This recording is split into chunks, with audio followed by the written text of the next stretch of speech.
Bonjour à toutes et à tous. L'actu du plus, c'est parti. L'info du jour, c'est bien sûr le procès d'Yves Chatin qui n'aura sans doute jamais lieu. Ce vendredi, la Cour de cassation réunie en assemblée plénière a estimé que l'affaire le concernant était prescrite. Marie-Thérèse Bonfanti, 25 ans et mère de 2 enfants, avait disparu le 22 mai 1986 à Pontcharrat.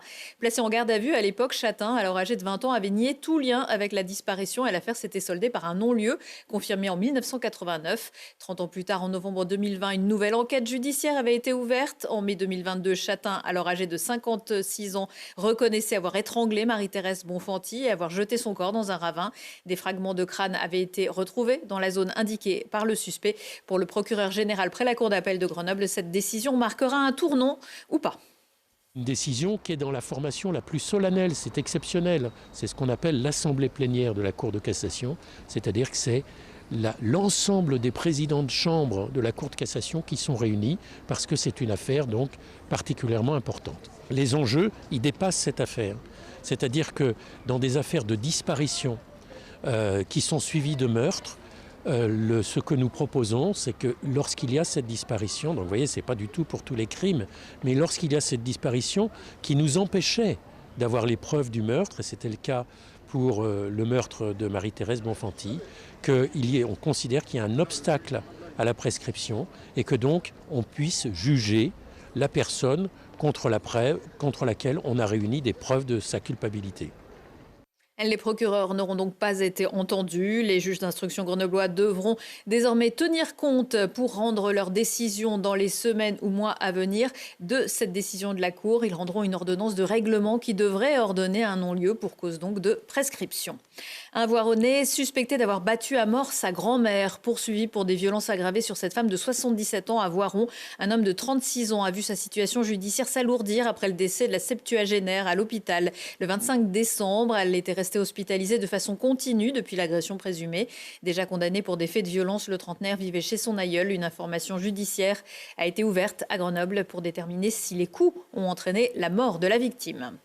La gauche divisée aussi à Échirolles. Laetitia Raby vient d'annoncer sa candidature aux élections municipales de mars.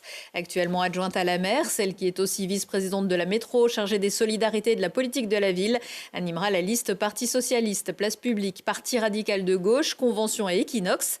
Le PS qui ne fera donc pas, comme ça a longtemps été le cas, liste commune avec celle du PCF, menée par la maire sortante, Amandine Demore.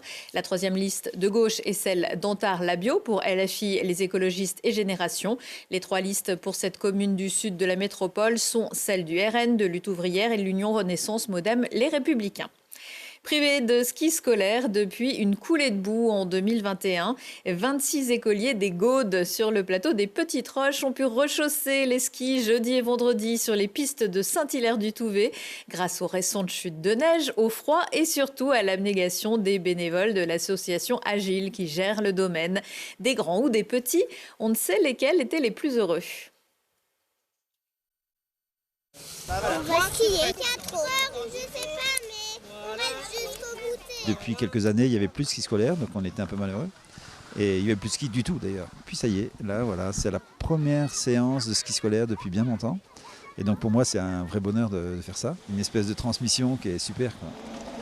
On voulait vraiment que la station en fait, puisse bénéficier aux enfants qui d'habitude ne skient pas. Ça fait quand même un an et demi maintenant qu'on propose à l'école de faire du ski scolaire. Et là, il y a une institut qui a dit « Allez, moi ça m'intéresse, j'y vais ».